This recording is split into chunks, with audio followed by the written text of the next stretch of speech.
ময়মনসিংহ নগরীর আকুয়া মরলপাড়া সরকারি প্রাথমিক বিদ্যালয়। একতলা একটি জরাজীর্ণ ভবনে চলছে ক্লাস।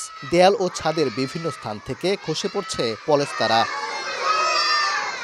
প্রতিষ্ঠানটির একটি নতুন দোতলা ভবনের প্রায় ৬ বছর আগে নির্মাণ শুরু হলেও তা স্থবির হয়ে আছে। শ্রেণীকক্ষ সংকটে বর্তমানে একটি বেঞ্চে বসতে হচ্ছে ৪ থেকে ৫ জন শিক্ষার্থীকে। এতে ব্যাহত হচ্ছে পাঠদান কার্যক্রম।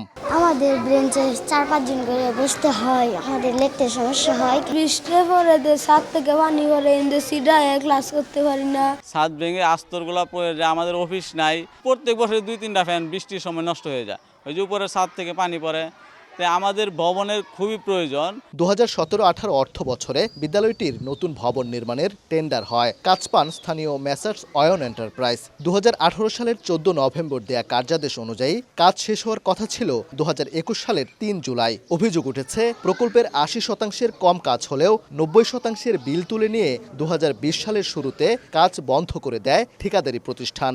রাতে নির্মাণাধীন ভবনে বসে মাদকসেবীদের আড্ডা। হঠাৎ করে কেন কিভাবে বন্ধ হয়ে গেল তা এটা আমার জানা নাই। সন্ধ্যা হলে এই ভবনটার মতলে অনেক বিভিন্ন জায়গার ফুলান টুলান আইয়া নিশা করে।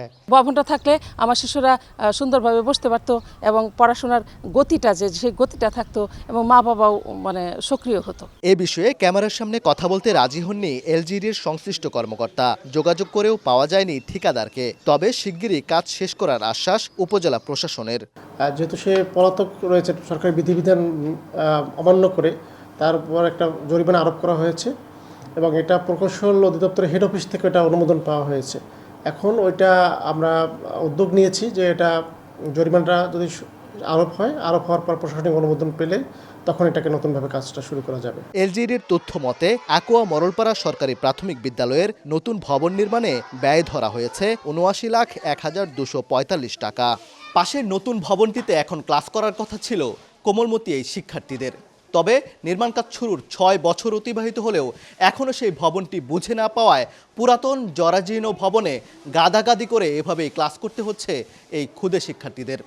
শিক্ষক, শিক্ষার্থী ও অভিভাবকদের চাওয়া শিক্ষার সুষ্ঠু পরিবেশ ফিরিয়ে আনতে এ ব্যাপারে যেন নজর দেয় কর্তৃপক্ষ। ওবায়দুল হক, সময় সংবাদ, ময়মনসিংহ।